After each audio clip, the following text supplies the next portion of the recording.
अतीक अहमद की कब्र खोदने वाले को हो रहा पछतावा, 2 दिन बाद हुआ भावुक, कैमरे पर कर दिया बड़ा खुलासा। जिस पर अतीक अहमद करता था सबसे ज्यादा भरोसा, उसी ने दिया धोखा। पत्नी शाइस्ता ने सबसे बड़ा सच उगल दिया। अतीक की मौत के बाद पहली बार सीएम योगी ने दिया जवाब। उधर शाइस्ता परवीन तक पहुंच गई यूपी पुलिस। ये वो शख्स है जिसने अतीक अहमद और उसके भाई अशरफ को दफन करने के लिए 10 घंटे तक कब्र खोदता रहा। जब अतीक अहमद दफन हो गया, उसके बाद अब इस कब्र खोदने वाले को बहुत ज्यादा पछतावा हो रहा है। कैमरे के सामने आकर इसने जो बात बताई है, उसे सुनकर आप भी हैरान रह जाएंगे। अतीक अहमद को धोखा देने वाला कोई और नहीं, बल्कि वो शख्स है जिस पर वो सबसे ज्यादा भरोसा करता था। इधर अतीक अहमद की पत्नी शाइस्ता को यूपी पुलिस खोज रही थी। उधर एक चिट्ठी योगी आदित्यनाथ की टेबल तक पहुंच गई, जिसमें शाइस्ता परवीन ने पूरी कहानी बयां कर दी है। शाइस्ता ने जो खुलासा किया, उसके बाद से बीजेपी के अंदर भी खलबली मच गई है। कसारी मसारी के जिस कब्रिस्तान में अतीक और उसके भाई अशरफ को दफन किया गया है, अतीक की कब्र 7 फीट लंबी और 4 फीट चौड़ी है। वहीं अतीक के भाई अशरफ की कब्र 7 फीट लंबी और 3.5 फीट चौड़ी है।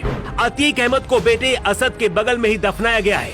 यहाँ पर अतीक की माँ और पिता की कब्र भी मौजूद है। अतीक की कब्र खोदने वाले जानू खान को पछतावा क्यों हो रहा है, इसके बारे में भी आपको बताते हैं। जानू खान का कहना है कि पिछले 20 साल से कब्र खोदने का मैं काम कर रहा हूँ, लेकिन पहली बार मुझे पछतावा हो रहा है। मैंने कभी नहीं सोचा था कि ये दिन भी आएगा जब मैं खूंखार गैंगस्टर की कब्र खोदूंगा, जिसने कई लोगों को मार डाला और हजारों परिवारों को नष्ट कर दिया।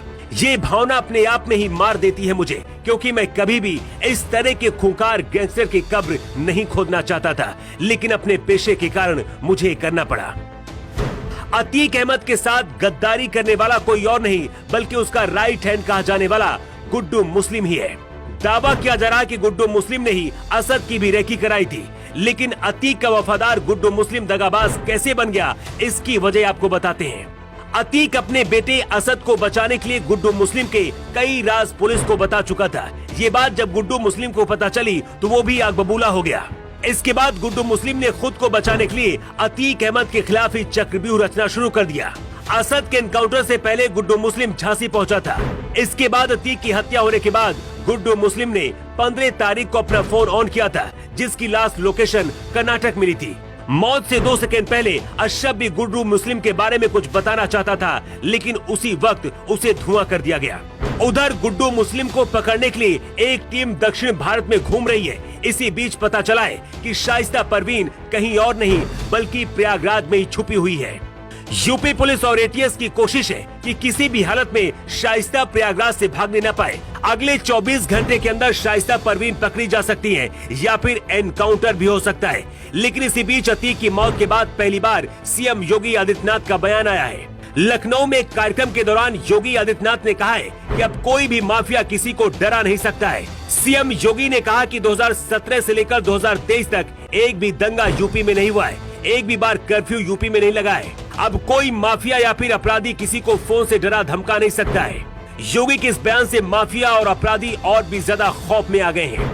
योगी के इस ललकार से पता चलता है कि अभी योगी आदित्यनाथ रुकने वाले नहीं है। माफिया, अपराधी और गुंडों का ऐसा ही हश्र होता रहेगा। योगी के लिए ब्यूरो रिपोर्ट।